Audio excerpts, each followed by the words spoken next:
What's going on, people? Welcome to another episode of Ade and Gman. I am fresh back from Nigeria. If you're watching this on Wednesday, we're getting this done Tuesday evenings. You guys have something to watch during your work break. As always, Gman, we're getting it done. You know what I mean? There's no excuses here. We're getting it done. I was surprised because you literally messaged me, I'm just home. Let's do it. I was like, yeah, let's do it. Literally, that's how we do it, man. We don't miss a beat. We haven't missed a show this year yet. No, we haven't. And I mean, again, and it's the wrong time to miss a show because there's so much going on in the world of boxing. Although it's not been the busiest of schedules in the last couple of weeks, there still is so much news surrounding boxing, which is, again, good for us because we can make loads of videos. Good for you guys at home because you can watch quite a lot of content. But it still is the wild, wild west. I want to start in a weird place first. Like I was going to start with Jai. I was going to start with Oleksandr Usyk. I want to start with the GOAT, Claressa Shields, because I feel like this is getting just out of hand right now. It's just getting a bit crazy. Claressa Shields was on a podcast. I think this is a while back, but it's kind of been brought to everyone's attention again, where she said that she could beat up Rolly Romero, who is the current world champion in the welterweight division. And she said she could beat him. And Shannon Sharp, who's a big personality in America, former NFL player, Hall of Famer, had Claressa on his show, and he went back and forth with her like, no, like stop. Like you would get stopped by Rolly Romero. You're a fantastic female boxer. We're going to give you all the plaudits in the world, all the accolades. You may be the greatest of all time, but you're talking about beating a 147-pound world champion who last beat Ryan Garcia. Let's show Rolly some respect. I think it's quite disrespectful to Rolly. I think it's very disrespectful, and I think that she's playing a very, very dangerous game because there's going to come a time where someone's going to be delusional enough to try and put that fight on, and she will get seriously hurt. Or not maybe that fight on, her against the man. And that, I don't want to see it at all. I truthfully do not want to see it because Claressa Shields can think what she likes. If she fought the number 100 ranked welterweight in the world, he'd iron her out in about a round or two. Seriously. Yeah. And that's the scary thing. And look, by the way, love Claressa. Sometimes even some of her crazy thoughts and ideas, I guess that's why she is maybe the GOAT, because she believes in herself so much. She's unbeaten, double Olympic champion, all the accolades in the world. But I almost feel like, you know what she could have said? She could have said, I think I can beat a man. And although I would have been like, that's kind of crazy, I was like, okay, cool, fair. I think, again, to say you can beat Rolly Romero, I just find quite insulting to Rolly, and Rolly's having to kind of answer these questions. I mean, I just find it ridiculous. And look, hopefully there isn't a crazy person out there with a bag for the cash, but in this boxing world, I think we've seen it. I mean, it's no barriers to entry. Anyone can do anything. And there will be a state that will be like, you know what? Let's put it on. And you know what's crazy about this? It will get so much numbers. How many millions of people would watch it? Millions would watch it. It'll be one of the most viewed boxing matches this year by some distance. And that's what's scary about it, that someone is crazy enough to say, okay, you keep talking like this, I'm going to offer you $5 million to do it. And there will be a queue of guys that say, I'll do it. Yeah, that's the problem though, isn't it? That there will be someone who'd hear that and they put two and two together. It's car crash TV. That's literally what it is. And they think, yeah, I'll put it on. Mate, there's 50 states in America. One of those commissions, it's probably like the wild, wild west. They're probably just like, the hell with it. You've got one arm. I'll commission you. I'll license you. They don't care. And that's the big problem. And I think that, look, we saw it with Claressa when she sparred that journeyman. And she was trying to say, we the patent. No. Look, that was a journeyman. And he did that to you. When she's sparring these guys, you can tell that they're holding back. Because most men, and it's most men, don't even, the idea of hitting a woman, no, they don't want to do that. So when they're sparring Claressa, they're holding back clearly. And that's obviously giving her confidence that, I can beat these guys. I will say, though, I saw Claressa a couple of years ago, and I just thought this was kind of hypocritical of her, right? Where she said, I could beat someone like a Rocky Fielding, or I can beat these guys and this, that, and the other. But the idea of having a transgender person go and fight in women's boxing, she's against that. And I was like, hang on a minute. You're willing to fight. You're willing to say, like, I can fight Rolly Romero. I could beat him. I could beat Keith Thurman. I could beat that. But if a man who then, like, goes through surgery and, becomes transgender, you're like, oh, no. But I won't fight them. No way. It's like, isn't that a bit hypocritical? Yeah, I just don't like it. I find it, again, the names that she's calling out is wild. Like, you're right. A year ago, it was Keith Thurman. who's fighting Sebastian Fundora. Keith Thurman could chin Sebastian Fundora. Like, what are we doing? Rolly Romero hits hard. Like, and funny thing is, you mentioned the guy that obviously put down Claressa, and obviously there is a lot of conversation about whether or not he had padding removed from his gloves. I mean, if he did, that's criminal, but who knows, right? It's not been proven. Rolly Romero knocked that guy out a year later. Rolly Romero flatlined that guy. Same guy. A year later, Rolly destroyed him. So it's like, well, I mean, obviously 2 + 2 doesn't equal 4 in boxing, but I mean, there you go. That's it. It's right there. It's simple in front of you. So, no, I just find it ridiculous. And again, Rolly's been very professional. I've seen Rolly do a few interviews and he's asked and he's like, look, she's right. But then he also said, I don't hit ladies. So, again, I think he's finding it all a bit disrespectful. And I think someone just needs to tell us to stop. Like, you're fantastic. You are maybe the GOAT. I would always argue and say Katie Taylor just because of who Katie Taylor's beaten, but maybe it is Claressa if she had people in her weight class. Just accept that accolade. Why do you need to be chasing others? I think that's the problem with Claressa, is that she probably knows it herself, that she's having to go through these weights because there just isn't the talent. She's very unfortunate. She's such a talented girl. She's so good, but she's just in that weight. She's too big to be in the weight divisions where the real talent is. That's the problem. She can never get down to that weight. And the weight she's at now, mate, she's having to recycle opponents from 10 years ago and beat them again because there's just nobody. And that I feel for her in that regard, because I think that if she was the same size as Katie Taylor, Chantel Cameron, Amanda Serrano, oh my God, the fight would be electric. And I think she really could stake her claim to be the GOAT if she was in those weights. But she can't. And then if you're going to bring someone who's a lightweight or, a light welterweight, you can't be bringing them up to 160, 175 pounds because you're not going to get the credit. And even in men's boxing, we don't give them the credit. It's the same with females. Just like they're small. So I feel for her in that respect because she's so good, but she doesn't have the competition. It's unfortunate. It really is. Yeah, I still don't understand how they've not.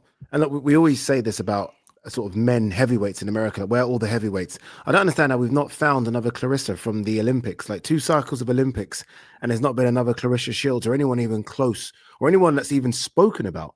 So yeah, it's kind of crazy. But look, Claressa, I love you. You know that. We've had a little back and forth sometimes. You come for my head. I've kind of defended you a bit, but this all beating up Rolly Romero thing just needs to stop. It needs to stop. Maybe you guys have a fun sparring session with big gloves and then see how that is. But this idea of you can beat the welterweight champion of the world is, I think it's gone a bit too far and it's disrespectful. All right, let's talk about some real boxing. Things that really happened on the weekend. And one of those things is Opetaia beating Brandon Glanton.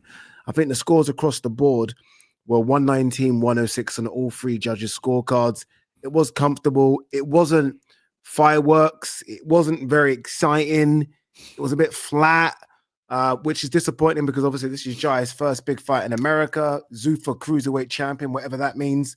It just didn't light up the way I thought it was going to light up. No, but Brandon Glanton is tough as old boots. He really is. I mean, he ran CBS very close. Very close. Yeah. That obviously shows how good Opetaia is because this wasn't competitive at all. I thought the referee did a very bad job in that fight as well, I have to say. He docked points for literally no reasons. That's inside fighting. He couldn't tell the difference between like inside fighting and holding, which is crazy. But yeah, I think Jai realized this guy is tough. There's no use, or potentially injuring myself or taking a risk if I don't need to. But the whole, Max Kellerman, oh, you are undisputed. It's like, mate, like, I have no sympathy for Jai Opetaia in one sense because he's now the Zuffa champion. We don't know what the situation is with the IBF. He keeps speaking about wanting undisputed to get these unifications, and you're in the wrong place for that, unfortunately. So as good as you are and as good as I think this move could be, what you really want, you're probably further away from that now than you've ever been. It's crazy. Obviously, look, so much happened with Jai in this IBF situation all week that we haven't spoken. This is the first time we've spoken about the situation. I found it sort of fascinating to watch. Once at the start of the week, no IBF. They're not there. Jai's doing his face-offs and he's holding the Ring Magazine belt. And then at the press conference, there's an IBF belt there. And we're like, okay, the IBF are now back on board. And then 24 hours later, the IBF guy's basically on a plane. He's left the country. He's pissed off. He no longer wants to be involved. He's not sanctioning the fight. And then Jai wins and his manager puts the IBF belt around him. I'm like, okay, look, You've lost me. I don't know where we are with this nonsense. Is he the IBF champion or not? If it's confusing for us, can you imagine a casual boxing fan? They're like, okay, what's going on right now? What belt does Jai have? Yeah, literally. And they constantly had on the broadcast, if you go and watch the broadcast, they had him down as C for champion on like the little feed.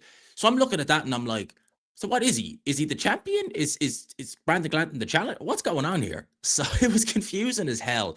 I've heard something about the IBF getting sanction fees to the tune of 75 or 73 grand and then getting the sanction fees returned. And it's so convoluted and confusing. It just doesn't need to be this way. I don't understand this whole, like, if you want to have this Zuffa title, that's fine. But you can't not recognize the sanctioning bodies. And you're going to have to play by the rules because, as I've said several times, these fighters turn pro with the idea of being world champion, not Zuffa boxing champion. They see that big green belt. They want that belt. They see that lovely red belt from the IBF. They want that because they carry weight. So you've someone like Opetaia. He wants to be he wants to hold every belt, whether it's Zuffa, whether it's IBF, or it's WBC. He wants them all. And Dana is like, no, you just want ours. But these fighters are fighters true and true. You know, you've Conor Ben saying, you know, keep that WBC belt warm. It's like, mate, you're with Zuffa. They don't want that. So I think that this is where Dana White's idea is running into big problems because you can't get away from the fact that boxing has its 4 sanction bodies and you're gonna have to play by their rules, especially when the fighters want to be world champion. They might say, oh, Zuffa's enough. Now they look at Usyk and they're like, I want his belt. Or they look at Beterbiev, Bivol, like, oh, those guys, hell, I want that belt. That's the way it's going to be, unfortunately. Yeah, I do think that there has to be some sort of resolution, a conversation, or a roundtable discussion between these sanctioning bodies and Zuffa and TK and Dana and Turkey, because I do feel like, I get it. Zuffa is here to stay. I think we'll get into Zuffa and what they've done so far, but clearly they're here to stay. It's a long-term plan. This isn't just sort of quick hit and run. They're going to be around for ages.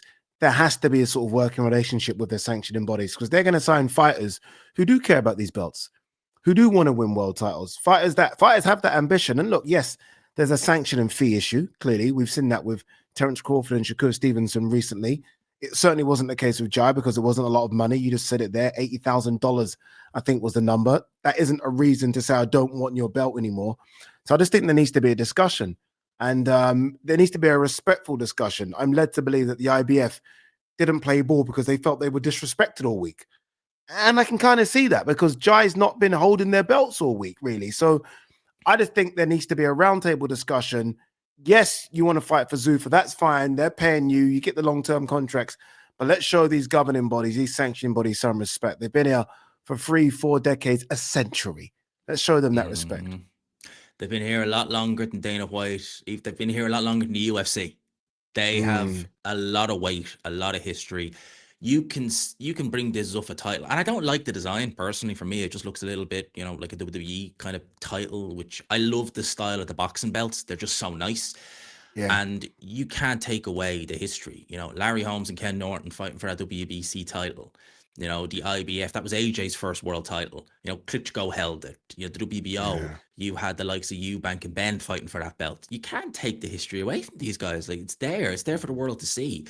And as I said, you know, me and you, we spoke about it before, you know, when you're a kid growing up or you're into boxing and you maybe think, you know, I could be a boxer. You look at belts at the WBC, look at that beautiful green belt and you think, I want that. No matter how many fighters he signs, they're still going to want that. So he has to sit down with them and come to some sort of a resolution and agreement because you just cannot get away from it. There's too much history. There's too much history in the sport of boxing as a whole to come in and think you can reinvent the wheel. You can do that with UFC when you came in first because it was a bit like the Wild Wild West. You just, you know, you made it a bit more civil. You did all this and it was great. Boxing, it's been like this for over 100 years. It ain't going to change now. Indeed. What is it? 4 Zuffa events down, I think. Was that the 4th one on the weekend? Or was that the 5th? That's the 4th. What have you made of it? So, because we've now got, like, I guess we've got footage there right now. We've got a catalog of events. We can kind of discuss it a bit more. It's been 4 events so far. Obviously, 4 that have made a bit of noise, mainly because of what's happened outside of the ring compared to what's inside the ring. But there've been a couple of good fights. I think Hot Rod was in a good fight. That was a war. But what have you made of? Remember that against Kalatsic, wasn't it? What have you made of that fight or the 4 events so far? Guys, I have only one critique of these Zuffa events, and this is just the event as a whole, never mind the politics outside the ring, the Apex. I don't like it. I don't like it. I think for the fights that we're having, man, the matchmaking is amazing. That Yeah. uppercut from that light heavyweight a couple of weeks ago, which was like the most perfect uppercut you'll ever see. Oh yeah, the knockout of the year. Oh my god, that was insane. And the matchmaking's really, really good. So you're getting kind of evenly matched guys, but they can both knock one another out. You're seeing Charles Martin buzz the Yarde bit and then gets taken up. I love it, man. The fights have been amazing. They've been fun. The matchmaking's been good. I just don't like the Apex. It gives those behind closed doors days where there was limited fans, and the atmosphere is just not doing it for me. And I think that, you know, fights like this, which are so good, they deserve even just a bigger, more, you know, electric arena. And I'm sure there's ones in Vegas or whatever he wants to do with that you can do, you know. That's the one thing I change. The Apex just doesn't do it for me. There are so many small events in Vegas, so many. Every casino's basically got like this kind of ballroom. The Cosmopolitan's in Vegas, which is small, but it's just got a perfect atmosphere. I'm with you. I love the matchmaking. Not mad at all. I think they've smashed it when they've kind of got a lot of 50-50 fights together where fighters are having to prove something. I don't like the idea of uniforms. I think fighters all have their own personality and character. And all of a sudden, uniforms make them look kind of stale a bit. Very UFC thing. Like the Zuffa Boxing gloves. I'm not a fan of all that kind of uniform stuff. I don't like. If they can get rid of that and they can move away from the Apex and not change the seating, because there's a lot of talk about we can make the Apex bigger. No, just leave the Apex. It just reminds me of a dentist office. It's just, honestly, I can't take it. Get rid of it and just move away from it. Then I'm on board. I'm fully on board. Yeah, I agree. And actually, you pointed something out there, the gloves. Oh my God, I hated the gloves Opetaia had on. Those Paramount white, they just look so bland. It's like, put some Flyer Rivals on. Put some Everlast on. That's what we know. I love the design of those gloves. And you see fighters, they get a little bit eccentric with the design of the gloves. And it looks nice. It looks different. Yeah, the uniforms and the gloves, please, no, improve that. I don't want a plain white glove with Paramount written on it. That doesn't do it for me. That really doesn't, please. Yeah, and there are puncher gloves and there are boxer gloves. I think people know this. And you get some of those gloves that we know are puncher gloves, whether it be the padding on them, being horsehair, whatever. And I almost feel like we're losing a bit of that, maybe. I even like when there's the glove meetings and you see behind the scenes where the fighters and the managers are picking up the gloves and you're trying them on. And I like all that kind of drama. And we don't get that anymore because here are your gloves. Yeah. Here are your gloves. Do you know what I love as well? Do you know what I love as well? When like a fighter wears, like, say, Everlast, like for like 5 fights in a row, and then randomly he comes out in winning gloves. You're looking at it and you're like, oh, he must have hand trouble because they're real soft, or he's been wearing like Grant his whole career, and then he comes in Reyes gloves. You're like, oh, he ain't playing around tonight. That's what I love. I love seeing that, because even the gloves will tell you a lot about what's on their mind or what's going on. When they just give you, here are your gloves, you're wearing these, you don't like them, tough, you know what? You're just like, oh, okay, that's not fun. Yeah, and you know what as well? What these events do is they create money, basically. Money trickles down. And look, again, the Grant gloves, they're everywhere. Reyes gloves are everywhere. They lose out as well. Yeah. I mean, all of a sudden, they know none of those fighters are using their gloves again. So it's money that, again, doesn't get to them. And look, it's small, right? I mean, we're trying to find small things here to complain about. But that's how the boxing ecosystem works, where kind of everyone gets a little bit. And now all of a sudden, these guys that manufacture gloves no longer getting that because we've decided we're using the Paramount gloves and the Zuffa gloves. And I just don't like the look of them. Again, I like when fighters come out with matching gloves to match their attire and like, okay, I see what you're trying to do. And it's just nice. And I feel like that's now been taken away. They need to bring it back. And I think that that's one thing fighters will push on, because there are some fighters who are adamant, you know. Do you remember, was it Marcos Maidana, or was it someone wouldn't fight in the UK for a long time because he couldn't use his Everlast? Because they banned the MX glove for years. I forget, was it him, or it might have been Brandon Rios. I think he was meant to fight Kell Brook, and he was like, unless I can wear my Mexican Everlast, which I think at the time were banned in the UK, he's like, I'm not fighting you. They're my gloves, you know? So we lose that. And I, as you say, I loved it. Remember Khan when he fought Brook, and Khan made Brook change the gloves in the ring? Little stuff like that. Like, it's the drama. And look, Dana could argue and say, we got rid of all that drama. Enough of that nonsense. Boxing is the theater of unknown. It's all about the drama with boxing. That's what we love as fight fans. When we can kind of peek behind the curtain and find out all these crazy stories, we like that. I don't like stale, get in the ring and everything's perfect. It's not for me. I like a bit of the craziness, and I think we're losing that with these Apex shows. I do want to wrap up on Zuffa. I want to wrap up with this big story. AJ, then Hmm. potentially. I mean, we thought Conor Ben was big, right? Trying to take Conor Ben from Eddie. I mean, if they were to take AJ from Eddie, I mean, God, you have to check Eddie's heart rate. It would literally collapse. It won't happen. I can't see it happening at all. AJ and Eddie's relationship is pretty much solidified, but it shows the big moves they're trying to make. I mean, Dana White the other day said, "Who's next?" And he said he's trying to sign everyone. He wants to sign everybody. So they're going to be aggressive in the next year or two. Oh, they're going to be absolutely well. PBC when they came along were very aggressive and they were signing fighters left, right, and center, but not like this. Conor Ben was something else, but the fact that AJ and I think it said I think I've seen Boxing King Media say AJ screenshot at the text and send it to Eddie. Yeah, AJ's been loyal to Eddie his whole career. Eddie stuck by him through thick and thin. Not only that, but he has a lifelong deal with Matchroom. It's pretty hard to get out yeah, of one of them. You ain't getting out of one of them.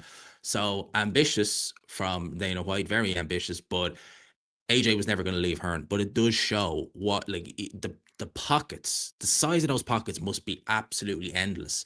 That he's willing to offer Conor Ben 15 mil, more than he got for Eubank to fight Regis Prograis, and the fact that he's willing to offer AJ, who drives an enormous bargain, and he's talking about others, he must have some yeah, serious deep pockets. I mean, if you're a promoter, you better lock your. We spoke this already. You better lock your guys in quick. Dot all the yeah. I's. Yeah, I mean, ultimately, what it really is, and I was thinking about this today. Really and truly, it's basically just Riyadh season type Mm, spending, but without Eddie and Frank. It's kind of what it really is, isn't it? I mean, yeah. the money that these fighters were getting for Riyadh season, basically, this is almost like Turkey saying, "Okay, I'm going to give you that, but now you're signing with me, and you're going to Dana as opposed to working with Eddie and Frank." I mean, that's really all it is. Like these enormous sums of money is early Riyadh season where it felt like it was Christmas for all these fighters. It was Christmas every day. That's literally what it seems like. Because if you think about it, you're right. Because if Eddie and Frank are doing shows and Frank's doing pay per views, they're just standalone Queensbury shows or Matchroom shows. You're getting what Yeah, you would have got in 2022 before Turkey yeah, came in. Whereas if you want to keep the 23, 24 days where it was just, as you say, Christmas every day, making it rain, well, you're going to have to sign with Dana and you're going to have to sing to our tune. No more can it be, oh, you're with Eddie and then you're with Frank or you're no. seeing both of us. Nope. You want these money, you want these paydays. Here you go. You fight with Zuffa. Yeah. Okay. Cool. All right. So that's it. That rounds up sort of Zuffa now. Let's move on to matters present day Mm-hmm. matters, and one of those is Oleksandr Usyk, who was on inside the ring with Devin Haney, Mike Coppinger, Max Kellerman, and the crew. To obviously talk about his fight with Rico Verhoeven. We're going to get to that now because that's starting to be bolstered. Dimitri Bivol looks like he's going to be on that card. But what Usyk did do is lay out his last three fights. Mm-hmm. Rico, the winner of Wardley Dubois, and for some reason, Tyson Fury. Again, I say for some reason, I know the reason. The reason's money. What would you make of that? Because if I'm Agit Kabiao, I'm not too happy. But yeah, it looks like that's what he wants to do. And if he wants to do it, it probably will happen. If I'm Magic Caballel, I am straight on the phone to the WBC and saying strip him because he's been mandatory for how long now? Well over a year. Yeah. He's been happy to wait. Usyk's been given a voluntary to take this fight. Not only that, he's been given a voluntary, but they put the flipping title on the line. And now he's saying, I want to fight the winner of Wardley Dubois. Okay, it's a unification, undisputed. I really hope that I'm picking Dubois to win. I don't want to see a trilogy fight because, goddamn, they haven't been close either times. But, and then to say after that, you want to fight Fury again. And you know what? The WBC will give him a pass. The other sanction bodies will give him a pass. And I don't think they should. I think if you're Ajit Kabayel, if you're one of the mandatories with the WBA or IBF, you are saying, hold on a minute here. I Yeah. am not waiting because God only knows. Usyk's been fighting once a year. So how many years is that going to be? Is that going to be 2 years? Is that going to be 3 years? How long could it be that I'm waiting for a crack at a world title while he's going and having a victory lap? Because he has a fight in May, probably won't fight until next year. And then is he going to have two fights next year or one? So if you're Caballel or whoever, you're Richard Frank Sanchez versus what's that other guy's name? Richard Torres, the winner, and you're a mandatory. How long are you waiting? Yeah, it's ridiculous. Agit Kabiao, I went onto his Instagram. I shared a couple of messages with him on his Instagram because he's basically responded to that as well. Someone asked him, he's doing like a Q&A, and someone asked him about Fabio Wardley. He said, like, I tried to make that fight. And he kind of wrote down every reason as to why that fight didn't happen. I said I was going to go to England. I said he should come to Germany. And then someone asked him about Usyk, and he's like, look, he's never going to consider Usyk a person to duck, but Usyk clearly doesn't want to fight him. That's fine. Give me the belt.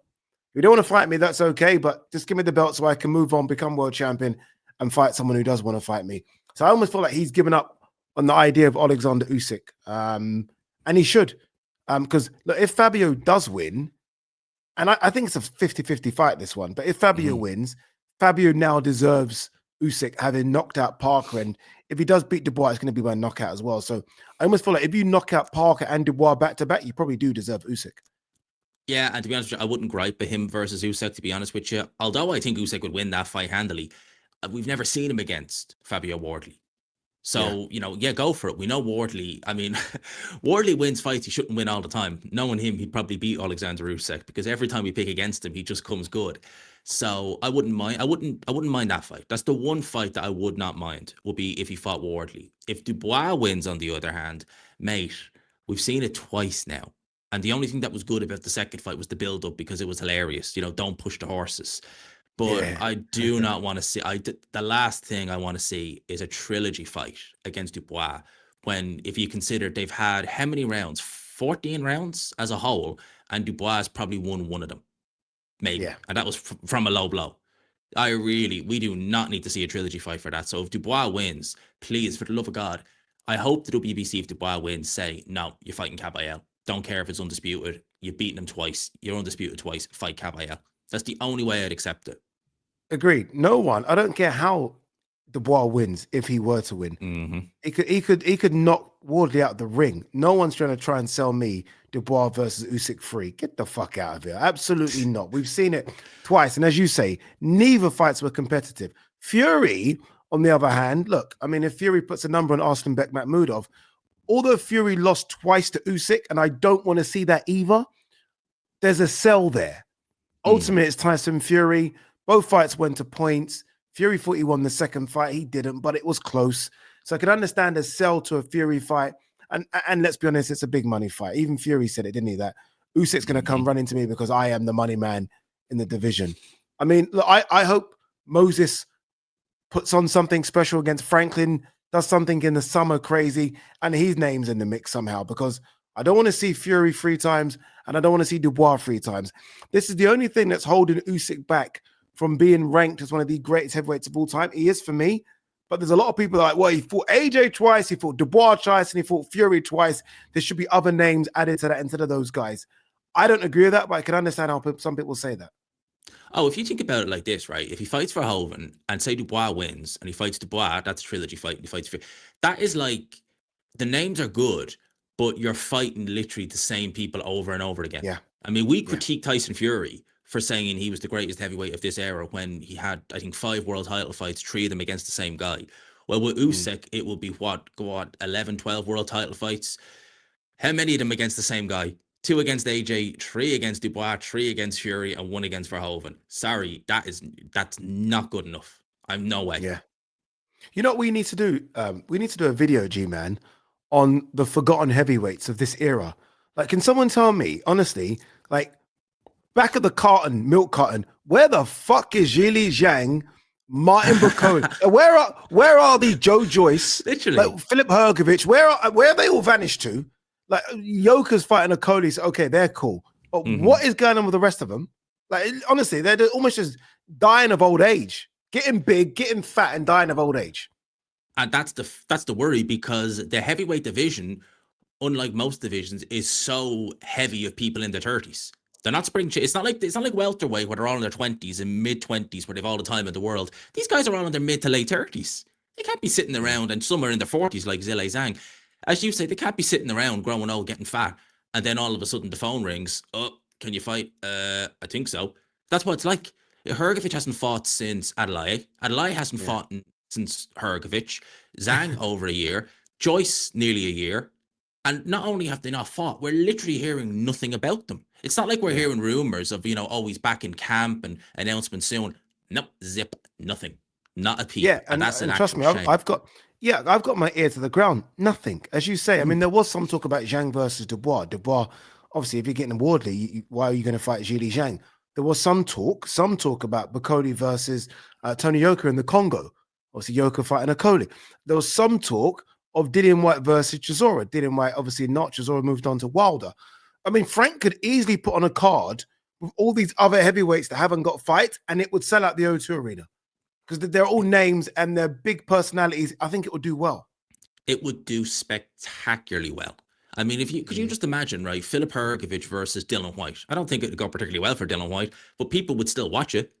You know, you think about Martin Bakoli. If he went over to Queensbury and fought Zhilei Zhang, oh my God. Oh my God. The biggest puncher in the heavyweight division, arguably, but the worst gas tank against an absolute clubber who has a good gas tank, but, you know, can he take that kind of power? That'd be amazing. I'd watch that any day of the week. So there's so many good fights to be made there, or even a rematch between Zhang and Hrgovic. Why not? So many good fights to be made. They're all sitting idle, and it's a shame. That's it. It's crazy. And I guess the one thing that links them all together is they all fought in Riyadh season. So and again, this is just my own observations. I don't know what they got paid for those Riyadh season events, but I did say earlier in the video, it's like Christmas. So they definitely got paid more than they're used to getting paid. And I just wondered now their number in terms of what they want is higher than the number Frank or whoever's promoting them is willing to give them. And sometimes these fighters are willing to sit on the shelves until they get their number. Do you remember when you did a live show and you had David Alaye there? And the first question you asked him was, you know, is that Riyadh season, is it really that nice? And he just said, oh, yeah. So he knows. So these fighters know damn well. Yeah, they get paid well at Riyadh season. So if they're getting that kind of money, they are happy to wait it out. And David Alaye is lucky he's time on his hands. Hrgovic don't. Zhang sure as hell don't. The rest of them don't have time on their hands. So they need to get a move on now. Because with the way Frank and Turkey are, God only knows, you're going to want to be taking any chance you can get to get out, to get active. Yeah, you need to get active. You need to get active. Nothing's better than an active fighter. I think we've seen this with Joseph Parker and Daniel Dubois in recent times. All right, let's talk about two fighters who should have fought 5-6 years ago. Tunde spoke. I think he was speaking to the media or did an interview with one of the YouTube channels, basically saying it's time. Obviously, I'm talking about Anthony Yarde versus Joshua Buatsi, which 4 or 5 years ago would have done the O2 Arena just like that. I'm convinced it would have done it. And it might have even been for a world title 4 or 5 years ago. Now, Buatsi didn't look good against Zach Parker. Yarde didn't look good at all against Benavidez. It's still a big fight, but it's nowhere near as big as it was. I don't even know if it's a big fight anymore, but it's not anything like it would have been 4 years ago. Hell no. I mean, 4 years ago, even 2 years ago, that was still a really, really big fight. That was still a really big fight. Oh boy, they both fought in November. Honestly, that's the worst they ever seen Joshua Buatsi in that Zach Parker fight. I'll stand by what I said. I thought he lost that fight soundly. Did not think he won that fight. And that's Zach Parker. No disrespect, but this is a guy who got the crap beaten out of him, the brakes beat off him by Darrell Williamson. Darrell Williamson got shockingly robbed in that fight. That was years ago. As Anthony Yarde went in there against Benavidez, and man, that was painful. Like he is not going to be the same after that kind of a beating. So now I'm looking at two fighters that I genuinely, in the nice way, I look at them and I think you both look like damaged goods. I mean, it's not like the tale of two fighters who you know they're not gunning for world titles. You know, Kell Brook and Amir Khan, you know that they're just doing this as a kind of our farewell address. These guys still see themselves as having potential runs at world level. I certainly don't. And I think that those guys meeting, it's just going to fall flat. The hype is completely gone. Both guys have taken L's. They don't look that good these days. And we both know that the guys at light heavyweight, the other guys around them, the likes of Hot Rod and people like that, they'd have them for breakfast, I think. Yeah, the likes of David Morrell, obviously, takes on Callum Smith, those type of guys. There was some talk, or maybe it was just rumors about Yarde potentially going to cruiserweight. Obviously, Yarde's physically massive for 175 pounds. And sometimes, I don't know, like sometimes just a new lease of life, trying something different. You look at the cruiserweight division domestically, and I mean, I could see him in there with a fun fight with Chris Billam-Smith. Chris obviously will start as a favorite, former world champion, but you almost feel like, okay, Yarde, who doesn't have to then try and kill himself to get to 175, which it must be hard to do, maybe just jumps up as a small cruiserweight and has some fun there. And I almost feel like that will give him a new energy, a new go, because unfortunately, when you've had 3 world title shots in the light heavyweight division, your time's up. You're not going to get a fourth. But if you can make a run for it at 200 pounds, who knows? Well, I'd be keeping my eyes peeled on the IBF situation if that becomes vacant, because you don't know who could be, next in line. And you're right. I mean, Anthony Yarde, it was no secret that he was struggling to make light heavyweight 8-9 years ago. He was stripping off at some weigh-ins to try and make it. So he's a big boy at 175 pounds. Could give him a new lease of life. But Tony Bellew, it worked. Nathan Cleverly, it certainly didn't go into cruiserweight. So there's always that, it'll work for one, doesn't mean it's going to work for the other. But the difference is Tony Bellew, when he moved up to cruiserweight, he still had loads left in the tank. He got knocked out by Adonis Stevenson, but it was a knockout. It wasn't like he took a beating for 7 rounds and, you had to throw the towel in. He's taken a few beatings now, Anthony Yarde. I just think he's damaged goods. A bit like Buatsi. I think that Callum Smith fight ruined him, personally. Yeah, that was bloody physically brilliant. So it was a brilliant fight, but physically, I remember being ringside for it, thinking, this is brutal. And by the way, I mean, it might have taken something out of Callum Smith, and we don't know. Obviously, the winner always gets his hand raised, and you have no idea what's that done to them either. A bit like we always used to say, the Wilder fights versus Fury took a lot out of Wilder. Could have taken something out of Fury. So who knows how it's going to affect Callum Smith when he takes on David Morrell. That fight, just over a month away. All right, Dimitri Bivol is back, or at least that's what Dan Raphael is reporting. Dimitri Bivol has not fought since those wins over Beterbiev, or that win over Beterbiev, sorry. He's had a belt taken away from him. That belt obviously now given to a certain David Benavidez, who's jumped up to cruiserweight. Mm-hmm. But Dimitri Bivol looks like he's going to be back against his mandatory, Michael Eithert, I think his name is, from Germany, who's lost just the once. He's been mandatory for a couple of years, so they've kind of had blocked him, and it looks like he's going to be on this Usyk Rico card. It does, defending his light heavyweight titles. Light being the word for Dimitri Bivol. After I seen him last, he looked huge at that Shakur Steel. I've never seen Bivol looking. He must have been well north of 200 pounds. Yeah, coming back from back surgery and losing all that weight. Now he's got plenty of time. I do worry. Will we see? Not an over the hill Bivol, certainly not. But will we see a Bivol who looks a little bit flat? And could that, because I think the talking point is they wanted the trilogy fight with Beterbiev, or potentially, fight Benavidez if he moves back down. If he looks bad, could that knock his market value a little bit? And I think he could look bad in this fight. I mean, again, losing all that weight, back surgery, man, mobility. Bivol is one of the best movers in boxing. If his mobility is off a little bit, he becomes more stationary. That could be a worry. I don't think it's going to come up against this guy, and I'm happy to see him back in the ring. But I do worry how he's going to look coming back from the weight loss and the injuries and the surgery. I don't know. I'm a bit worried for him. Well, obviously, as you know, I'm not biased towards Dimitri Bivol with this wonderful little top behind me. He has been posting clips. I am a bit of a Bivol stalker. He's been posting clips of him hitting the pads, and Jesus Christ, he looks beautiful. I mean, that bounce that he has, it's unlike anything, I don't think, in boxing right now. I don't think anything comes close to it. But you are right. It's not just back surgery. It's not just the weight. It's age as well. His inactivity. So there's like 4 or 5 things against him. But I don't think we'll see it in this one. We will see it if it is a Benavidez, if it is a Beterbiev next, if it is even a Callum Smith, David Morrell winner. We'll see it. But I don't think we're going to see it in this one. I think he's going to look good. And I think he's going to take a couple of rounds to get going. And then I think Bivol's going to show why he's still, for me, is one of the best pound-for-pound fighters on planet Earth. In case the viewers can't tell, we are both slightly fond of Dimitri Bivol, I think it's fair to say. Yeah, I think they know. I think they know. I'm probably going to get him tattooed somewhere on my arm soon. All right, let's wrap with this one. Dave Allen. It almost feels like there's another Dave Allen, like, we're going to go for it again. But Dave Allen is set to fight a world. I can't. This must be the number 4 or 5. So we go again. We're 11. Okay, again. They just keep wheeling out the same narrative. But Dave Allen's going to fight a world level opponent in May. Look, I do think this.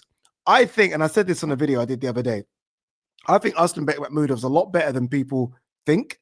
Mm-hmm. And I think he'll show that in some patches against Fury, which might help Dave Allen. Like, if Usman Bekmambetov looks good, Dave Allen's stock rises without even having fought. So I'm not ruling out Dave Allen fighting someone world level. I'm ruling out Dave Allen beating someone world level. I don't think he's just got enough to beat someone of true world level, but he can be in there in the mix with someone good. Oh, certainly he can. I've said this before about Dave Allen. If it's frustrating to watch him, because he doesn't throw enough shots. When the shots are there, that's why I don't understand. The shots are there. You've got a good chin. You've a decent defense. You can afford to let a few shots go. He doesn't throw enough shots, and he just doesn't seem to come in good enough shape. And that's the problem. I Yeah. think that there Yeah. is. Look, I'm not gonna. I think if Dave Allen had managed his career properly and been in shape the whole way through, I don't think he would have won a world title.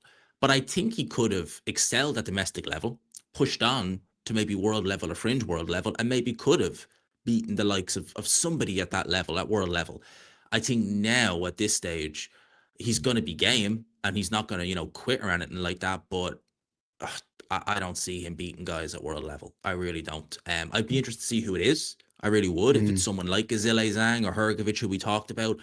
But me personally, I think that ship sailed 7-8 years ago. It's Yeah. 2026 now, and that ship is it's still anchored and it ain't going anywhere. Yeah, we were just talking about sort of some of the heavyweights that don't have fights, and in my head I was just thinking Adelaide makes sense. Brilliant fight. Yeah, I like that fight. I like the idea of it. And the one thing I want Dave Allen to do, and look, I don't know how old Dave is. I'm going to guess and say he's 34, 35. But the one thing I want Dave to do in his last couple of years as a professional boxer, just get a conditioner, just get a strength and conditioner, and just see if it makes a difference. As you said, just come in. I want the guy to look at your body mechanics, your height, your weight, and say, okay, if we trim 10 pounds off, it will make such a difference to your cardio, your power output, and everything. I just want him to. I want Dave Allen to end this with no regrets. Like, I tried absolutely everything, and it is what it is. Like Anthony Crolla, like Tony Bellew to an extent. I tried and I gave it my all. I think he's going to have regrets because I do think I'm with you. I think there's more to the Dave Allen story if he were to be in better shape. No, absolutely, I agree. And I think that there have been times in his career, and I do feel for him in this regard because he has come in shape before. Remember against Lenroy Thomas in that rematch? He came in really good shape. Like, he was in the 230s, but a head clash in the first round, it goes to a draw. And you can tell that hurt him because he'd done all that training just for a head clash to derail it all. And after that, he's never been in as good a shape. And I think that had that fight have taken place, I think Dave Allen would have won that fight. A different story completely, because he was in shape. He would have won that fight, I believe, and he would have been Commonwealth champion. And I think we'd be talking about a completely different Dave Allen. I hope he does do what you said and get a strength and conditioning coach. He doesn't need to be Mr. Joe Sixpack. He just need to be in a bit better shape. Know what it is, maybe up there, that's stopping him from letting these shots go. And at least, even if he fights a world level opponent and he loses, say, do you know what? I went out my shield, I tried, I wasn't good enough, but no regrets. Because I think if he leaves now without doing what we just said, I think he'll look back in years and say, God, I wish I was in shape, or I wish I did this. And you don't want to be doing that. You know who Dave Allen's is almost got, and I was just thinking about this as you were talking, not to this degree, but he's almost got a cult following, a bit like Chisora. Not to this degree. Obviously, Chisora's cult following is different. But Dave Allen, I remember I did not his last fight, the fight before, obviously, when he fought Makhmudov, and he had like 9,000-10,000 in there. And I was like, Jesus Christ, this guy's kind of got that, where people just relate to him. One thing about Chisora is Chisora kills himself to get in shape. You go and follow Chisora's Instagram. I'm not joking. This guy is doing everything possible. And he doesn't have AJ physique, but he's doing everything possible to get in the best shape of his life. And I almost feel like Dave Allen can be that guy where we're not expecting you to beat everyone. You can have double-digit defeats, but we're going to back you because we know there's going to be exciting fights. And I think like he's got a chance of becoming that Chisora-like following. Chisora's obviously done after Wilder, and I feel like he can carry that baton, but he's just letting himself go too much for me. I agree with you on Chisora. I think that Chisora and Allen, I could see similarities there, not in terms of style, but neither are the best at what they do.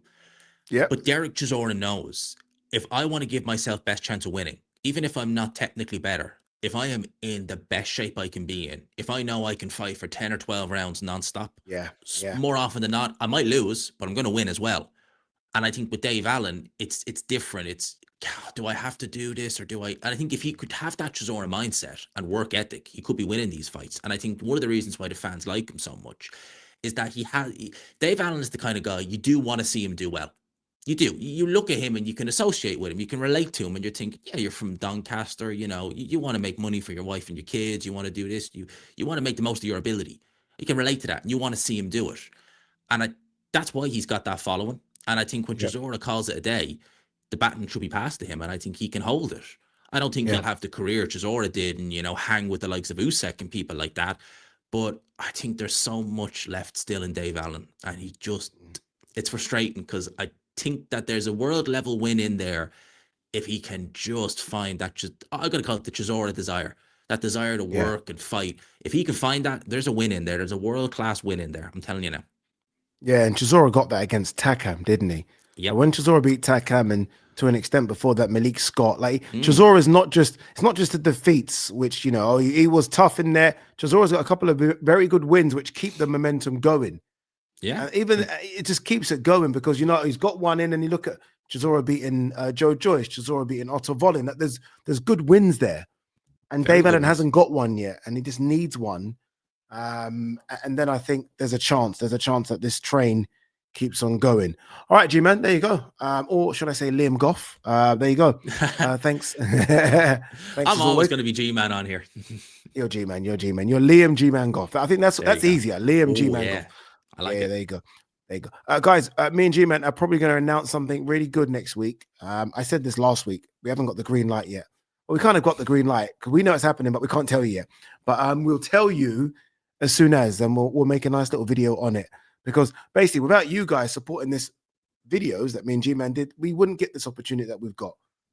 So it means a lot. So thank you guys for watching the videos. And so look at he wants to tell you now. Don't tell him, G-Man, no, we're not going to get the gig.